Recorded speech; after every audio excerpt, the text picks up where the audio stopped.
guys, Ash Lane here, episode 225, The Small Margin of Success. Today we're going to be talking about that small difference between a 3-star attack and a 1-star or 0-star attack. And unfortunately, the lab rat here is going to be me. It's going to be my anti-3 base. Unfortunately, it's not that anti-3, as you can see by Exodius Elite's attacks on me. Here, we're going to watch the fail first, then we're going to watch the success. Now, the startling, surprising thing here is that the attacks are basically mirror images of each other in the first phase here. But for whatever reason, poor Beavis's Archer Queen gets distracted here by that elixir storage. It just goes to show that there's a quirkiness about that Archer Queen AI that is not unfamiliar to any viewer, I'm sure.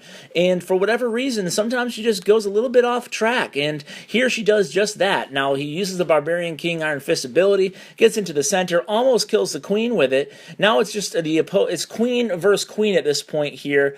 And she's going to take care of a couple of the minions, take care of that X-bow, and then finish off the opposing queen, but there's just not enough health left to take care of the air sweeper and the Inferno Tower. That's kind of the order that she nails them in on this base. So she goes down, Inferno Tower about 2/3 health or so, and here comes the attack. It's going to come from the southwest side of the base. Now, the second portion of the raid is going to be also the same in both attacks, except for the fact that he comes in from the opposite angle in the second attack. But that's really, I don't think that's really the prevailing difference between the success and failure. I think it's really all comes down to that Archer Queen AI, because that Inferno Tower standing, that ends up being the unit that ends up spoiling the 2-star bid on this base here. You can see the balloons are making their way around. They're a decent amount of health here.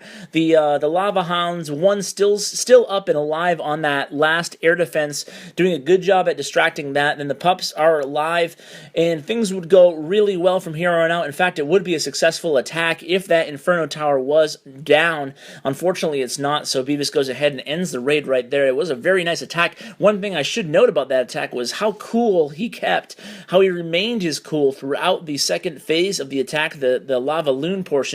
Even though the first part didn't go as planned, it's very hard to do that. And so the second attack, look at this. You want to go back and look at the difference between the two attacks? Well, I'll give you a little hint. There is none. The first part of the attack, same exact placement of deployment, same exact location, same exact timing of deployment.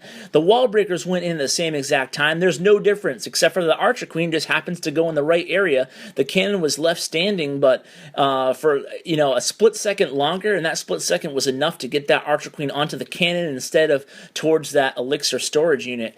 And this time things go exactly according to plan, fortunately for Beetlejuice here, and unfortunately for me. So this would be a case of Beetlejuice, and unfortunately he's going to take down my air sweeper and my, more importantly, the Inferno Tower with the Royal Cloak ability. Once that Inferno Tower is down, she goes ahead and takes care of my Wizard Tower just to for good form there, and adds insult to injury. And here come the balloons following those two first Lava Hounds deployed to that northeast air defense. Now coming in via northwest here, another couple Lava Hounds coming in with the balloons in clumps of 2 and 3 behind. The rage spell's perfectly placed this time.